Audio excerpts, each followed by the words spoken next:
talk a lot about science in the Bible, how they go together. We talk about issues that relate to science and the Bible, sometimes more one or the other, but they always go together, in my view. And I'd be glad to answer any question on that. But here's the one for today. Listen to this proverb. Now, those of you who don't come from a faith background, that's fine. I just want you to listen. You're still in the wisdom literature, which anybody would say the book of Proverbs has incredible wisdom in it from Solomon, who was a great king and, according to the Bible, the wisest person that ever lived. I don't know. I mean, I don't know. You got 600 wives. It seems you got to be pretty wise. It's a lot of discussions. Okay, or husbands, either way. Here's the proverb. If you find honey, eat just enough of it. Too much of it and you will vomit. Remember I said too much of a good thing? But what good thing are we talking about here today? Here's the next verse. Seldom set foot in your neighbor's house, too much of you, and they will hate you. In other words, they may love you to death, but if you're there too long, then they may start to hate you. Why? Because as in every relationship, and this is the key point for today, and this is going to, I think, resonate with so many of you. And I'm going to tell you, half of you are going to like this and half of you are not going to like it. And then I'm going to overlay in an orthogonal, that means statistically unrelated, in an orthogonal way, a couple of other dynamics that go into this that are even more problematic. And so let's hop into it. So we're going to solve some problems here today. And we're going to create some growth steps for some people.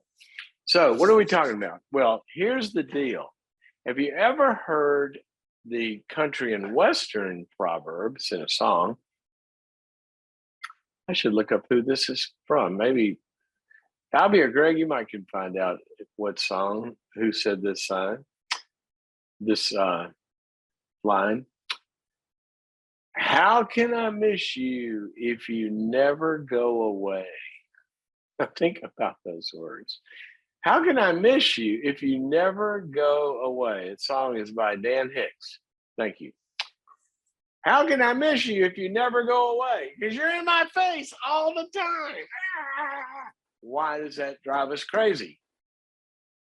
Well, the reason is because of the created order, the way God designed humans. Now, here's the design of humans. We need connection and togetherness, but we also need separateness from the people that we're connected to. And separateness does not mean you are no longer connected. That is why a 3-year-old can go off and play by themselves and not be going, like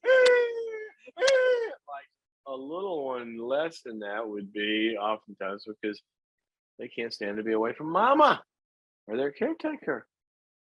They got to always be close to them. But gradually that connection gets internalized and they got the good enough mother on the inside, and then they can wander off and they're in the backyard. They still got mama with them, but they're separate. And that happens in a normal, developmental, physical, neurological, psychological, neurobiological way as a human develops. In the beginning, they already have separateness. We already know that. Like they're looking at you and there's an I-thou relationship, but they really can't stand that much separateness. That's why they cry in the crib. That's why they're always like reaching up, uppy, uppy, uppy. That's what my daughter used to say. Sometimes we wish you could freeze them at a certain age. I'll never forget that. Uppy, uppy, uppy. They want to be picked up. They want to be held. Okay. So We're designed as humans. By the way, have you ever noticed a toddler? What do? They run away, right? They walk away. They like their separateness. Really, really important. So, guys, it's in the wiring. It's the way God made us to be together and to be apart without losing love. Now, I said I'm going to make half of you very happy today because that's what you've been telling somebody, right? How can I miss you if you never go away? I need my alone time. I need some space. Give me my space. Now, some of you are married, and one of you has been saying, I need my space. But the other one has a different, and there's, we used to have instruments. I guess the Fire OB probably is still being used. One of the things it measures was needs for inclusion. Some people have great needs for inclusion. They always want to be with somebody. Other people, sometimes more introverted, they have more needs to be by themselves. I have two daughters. One of them's an introvert, one of them's the extrovert. The introvert, Lucy, she's the musician and the creative, artistic one. About 10 o'clock every night, she would literally chase us out of the kitchen, starting in like junior high school. You guys leave. I need my alone time. You know what her alone time was? She liked to bake at night. One of the ways I got fat, my daughter loves baking. It's so good. And she did it every night for her alone time. You see sometimes people go work in the garage. Other people, they go on their computer. Other people go veg in front of a show. Other people read a book. But they need to unplug. And a lot of times introverts, do that more. They'll recharge kind of that way. But introverts still need connection or they don't thrive. Extroverts need some autonomy as well. So some of you, I said I was going to make some of you very happy because this is what you've been telling somebody that you love, a friend, a spouse, a kid. Mommy needs her alone time now. You guys go play in the backyard or whatever. You've been telling somebody that. And on the other hand, and this is where it gets problematic. And I said, I'm going to invite some of you into a growth step. Some of you may have, and I said I was going to overlay another construct here. Some of you may have some attachment issues. Maybe you don't have enough good mommy inside. Maybe you never got that. So it's hard for you to be alone. Maybe you have anxiety that makes it hard for you to be alone. Maybe you've been abandoned a lot. And so you interpret any separateness as abandoning. Now, I'm not judging you here. I'm trying to help you understand why there are issues that any of us might have. On the other side, for example, what issue might that person have? They may have been controlled a lot of times, and sometimes they'll have commitment phobias to need to get off by themselves because it feels like a spider web of control when somebody's in close to them, and they need a false sense of way further away autonomy. You want to be a happily married somebody like that, be bi-coastal, right? It's just all over the map. But here's why I wanted to highlight this. There are some marriages out there, there are some families, and there are some relationships that are in constant battle because one of them is feeling abandoned or one of them's feeling controlled. So you got both sides of the equation. When what would be helpful is if you can each come together and realize it is normal to have both in a relationship. Time together, time apart. Time together, time apart. Now, what you have to negotiate is what kind of the right amount is. People have different needs for this. And we all have our preferences. I'm if you own any of those instruments, for example, like a Myers-Briggs is one that measures this, there's others. I tend to fall kind of almost in the middle, but more on the introversion side. That's why, gosh, an incredible day for me is when I have a white space in my calendar and I'm going to do research, or I'm going to read scientific journals or psychology textbooks, or designing my own content. I'm all by myself, and oh my gosh, it feels like a holiday. But part of why it feels like a holiday is because I like to be alone. I love to be on a golf course by myself. I used to go in the afternoons sometimes. I used to go ride horses by myself for hours in the woods and just absolutely loved it. But part of that also, if I did that all the time, that wouldn't be healthy. Part of that is because, personally, I'm just telling you about me, I score not in the middle, but almost in the middle to a lot of extroversion as well. I really like people. I like interacting with people. I like social gatherings, all of that. Up to a point. And then I got to go hole up somewhere, like my daughter Lucy, who would bake. My other daughter, if she doesn't have a friend around or a friend in the room, she's like, the world's a terrible place. I mean, she needs some people. I remember FOMO, fear of missing out. And some people are like, if something's going on with their friend, they got FOMO. I invented a term, phobia, fear of being included. It's like, give me my alone time. Anyway, here's the bottom line to today, both the science and the scriptures. Let me tell you a little bit more about the scriptures on this. Where do we get this from? Why are we like this? Why do we need togetherness and separateness? Why? Think about this. This universe, humanity, could be, apart from a designer, if you're an atheist, the primordial goo that somehow decided to get alive one day, which is a whole nother problem, but turned into alive and said, I love it. I just laugh out loud, and I read this in scientific journals all the time. Then evolution decided that the greatest need would be met in this way, and the organism evolved to, like, evolution decided, okay, great. So now we're calling God evolution. That's fine. There's a design to all this, right? I mean, how can you say there's not a design? Please, come on. But why this one?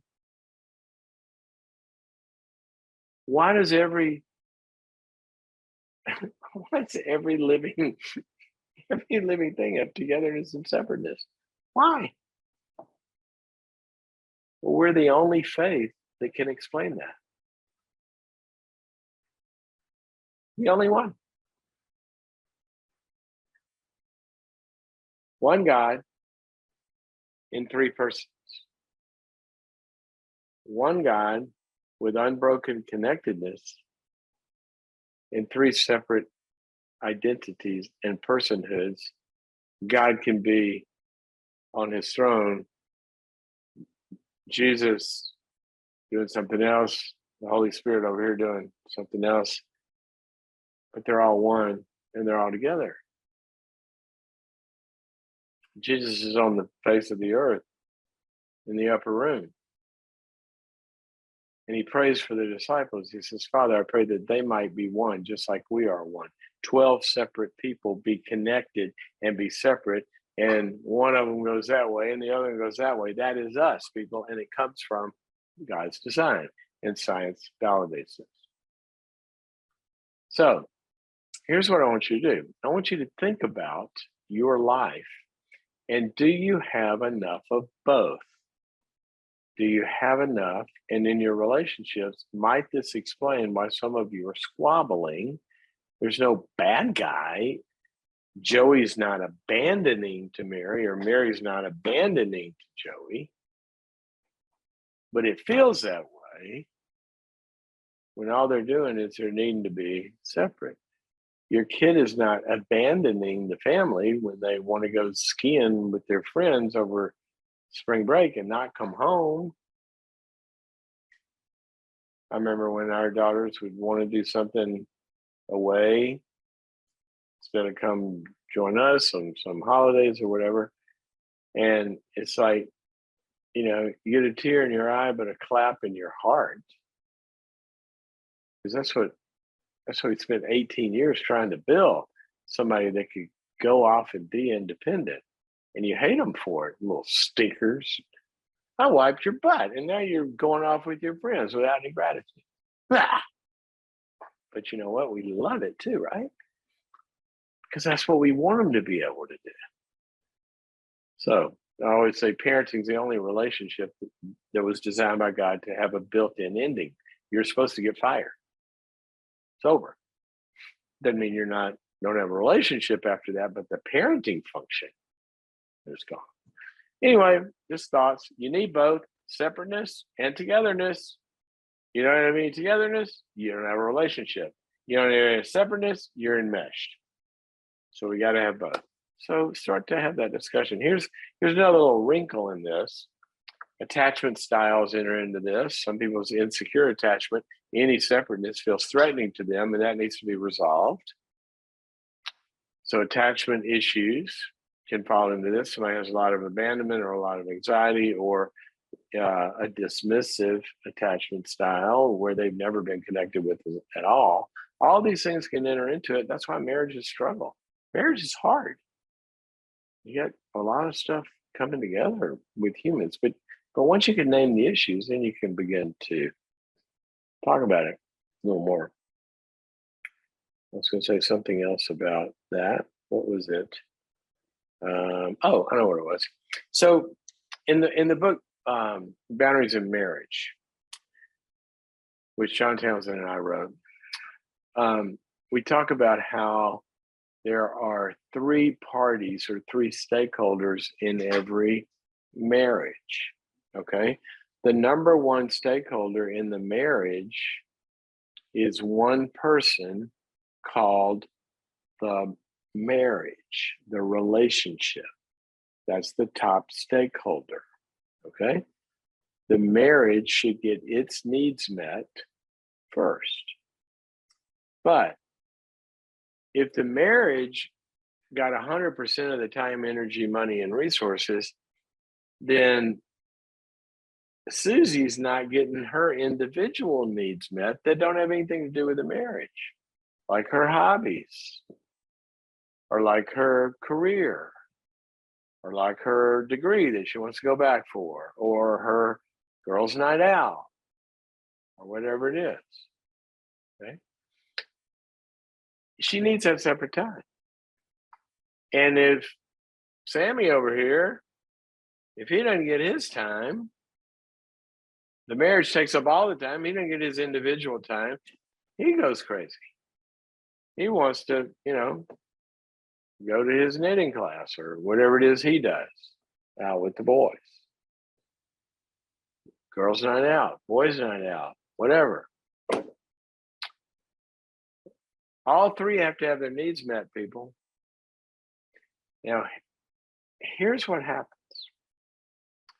Many times, one of the two spouses will say, we need more time together, when we already have enough time together, but he or she wants to define their time as we time.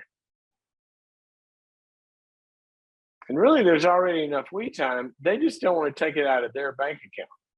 They want to take it out of, or charge it to the we bank account. That's not fair. So look at all three categories. Now, I'm not saying they're all equal. And at various times they change. Right? Sometimes we is getting all we need. But let's say the mom decides to go back for a graduate degree or a degree. Well, that's going to take, she needs more individual time. And that's when the family comes in and starts to give up some of their time and take care of things, or dad does, or whatever, because we're going to all support her. And sometimes these things are way out of whack, way out of whack.